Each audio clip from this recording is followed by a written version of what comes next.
Hi, welcome back to Raunchy Reality Recaps. In this episode, we're going over Ryan Edwards from Teen Mom. Now, if you can remember, Ryan's been up to it for the past 6 months.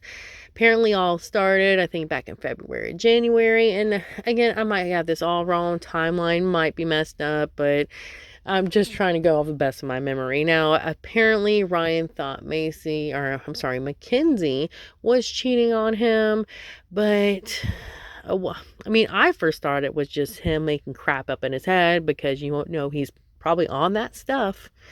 And sometimes they'll believe anything or, stuff gets fuzzy in the head. So I did think it was probably just, some substances he was messing with that was causing all this. But apparently, Mackenzie might have been seeing some dude. Now, as far as if they were actually together, that we don't know. But in my opinion, if you do all the crap you do as Ryan and treat your lady like Ryan did and abuse her and all that crap, I think he cheated on her a couple times too. I really don't feel sorry for Ryan. I don't feel sorry for any person like that gets cheated on because you sat there and you treated somebody so horrible that they had to go run into the arms of somebody else to find comfort. So I don't feel bad for people that are abusive and people that are cheaters that end up getting cheated on. I don't feel bad for you. I don't.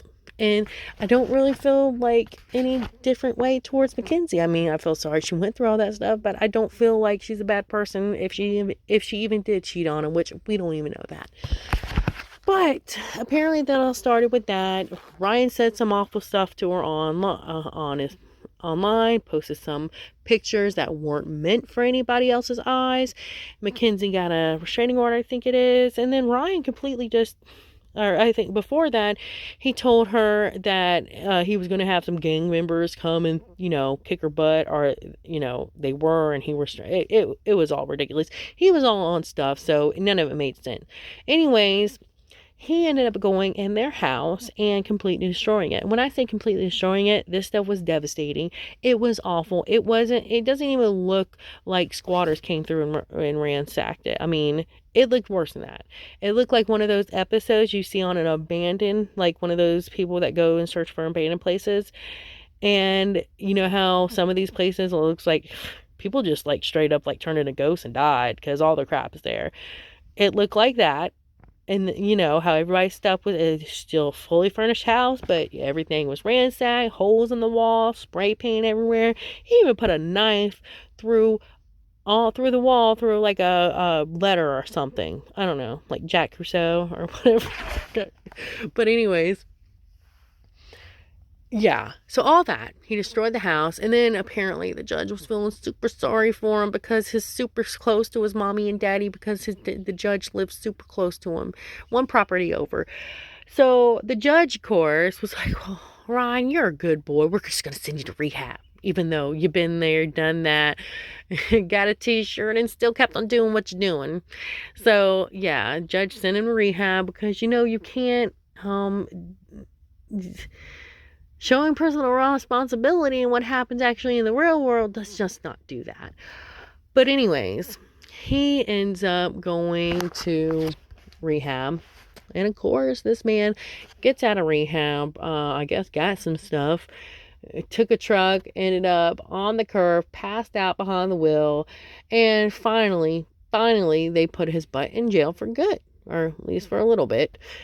And then judge came up and, of course, going spitting all this crap about how he's a good man. Dude, Ryan's not a good man. Shut up, judge. Sorry. Shut up, judge. He is not a good man. He is far from a good man. He hasn't been a good man since we started seeing him as a teenager on 16 and Pregnant, sweetie. He's not a good man. Yeah. This judge, does the judge understand how stupid he looks? Really. Really. Anyway, so judge had no choice because he didn't want to look like a major douche, and he actually had to put Ryan in jail for a little while, but of course said, we want to see you in rehab after a while and all that.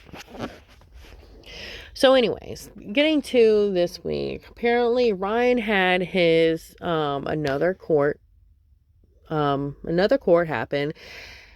Sorry. another court session, or how do you say that? I don't know. But anyways, he had it again. He went to court again. And of course, we know his parents are going to be there, because who else is going to show up for Ryan and show him love more and make excuses for him more than Jen and Larry, which I don't understand. Like, I'm sorry, they looked really happy in the last video I did where they looked like they were enjoying themselves. They were able to breathe for a while because they don't have to worry if Ryan is out getting messed up and destroying people's property or abusing people. I mean, they didn't have to worry about that because he's in jail. He's in jail. He's getting taken care of. He's learning his lesson, hopefully. But, I mean, if that was my kid, there's no way I would be there trying to defend him in his 30s. Are you kidding me? I just don't understand that. Like, you look like a complete clown defending your son in his 30s. This is not a boy who was 16, 17, even a young man in his early 20s. This is a grown man that had 2 families that he both did dirty, and he destroyed his kids' things. And you're going to defend him? No. If that was my kid, I would like, Judge, he needs to spend a year minimum. He needs to spend that whole year in jail. And I'll probably be like, you know what? If he ain't good by the end of the year, if he's still pulling his crap, keep him in there. Keep him in there. I mean, that's exactly what I would be like, because he's like this because he knows he can be like this. That's all there is to it. It's like a little child. Little child cries and gets whatever he wants. He knows next time, hey, I'm just going to cry and go over what I want. So I don't have to be responsible for my actions. I don't have to play by the rules, you know? The rules are bent for me. So that's where they're at right now. But anyways, they weren't surprising. It wasn't surprising that they were in there. What was surprising now that I think about it, and not so surprising, but Maci Bookout was there. Now, in a letter, or I'm sorry, the Ashley is where I got this information from, and they reached out to Maci, and Maci says, as Bentley's mom, she's not only there for Ryan but for Bentley as well. Which, I'm sorry, the fact that right before Ryan pulled this crap, before he went to rehab and then got on the side of the road and got arrested, that was before that. But after he completely destroyed Mackenzie's house and was doing all this crap to Mackenzie for months, after she knew all that, she still went on in a restaurant to do filming for the show with Ryan. Okay? So, I'm sorry. Maybe I'm just reading into this. Maybe I'm just like a bitter person, but I'm sorry.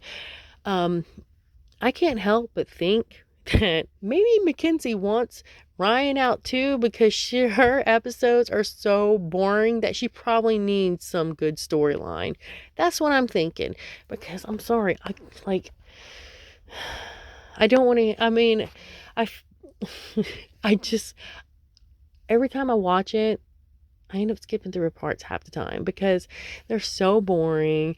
I get her son has a lot of issues with Ryan and everything, and there's that storyline, but I'm sorry, I just feel uncomfortable hearing about a kid talk about their therapy session on on a TV show. So I kind of like when they start getting into the kids too much and everything, I kind of just tune it out because I feel weird listening to it.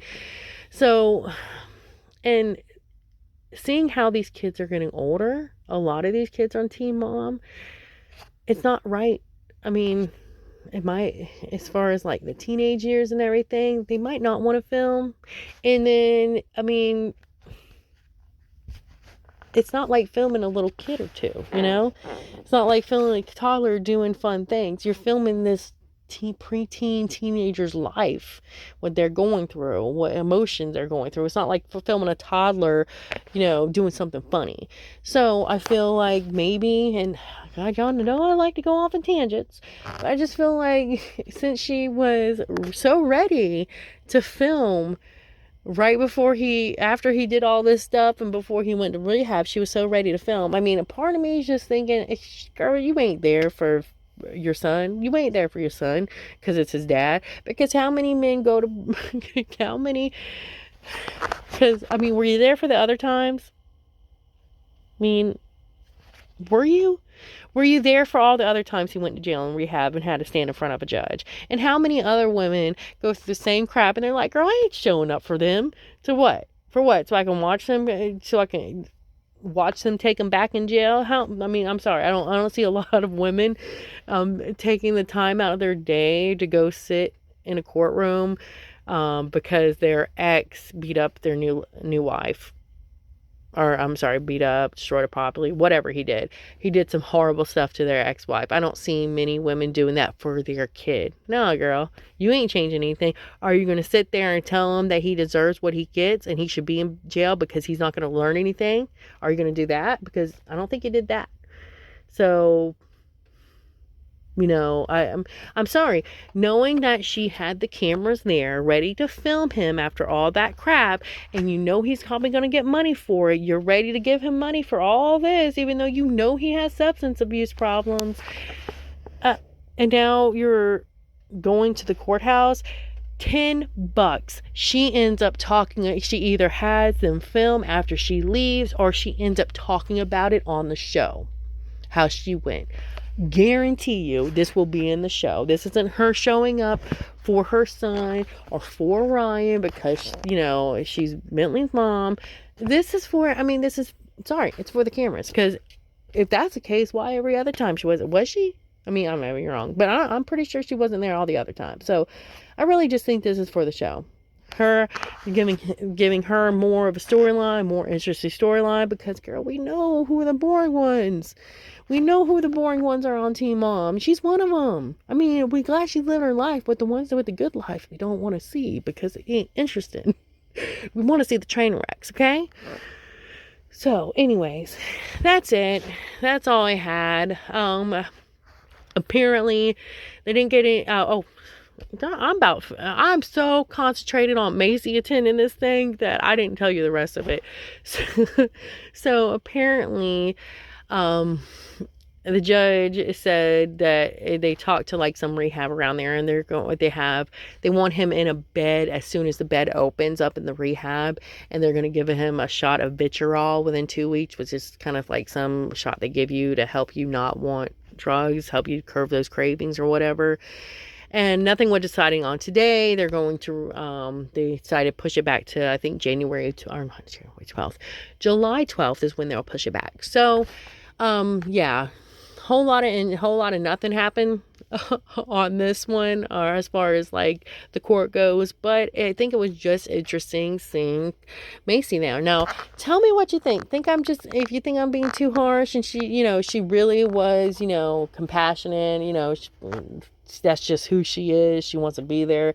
Please let me know if I'm being too harsh. But if you do think like me and think this is all for a new storyline because she's boring, let me know that as well. So y'all have a great day. Like, subscribe, share.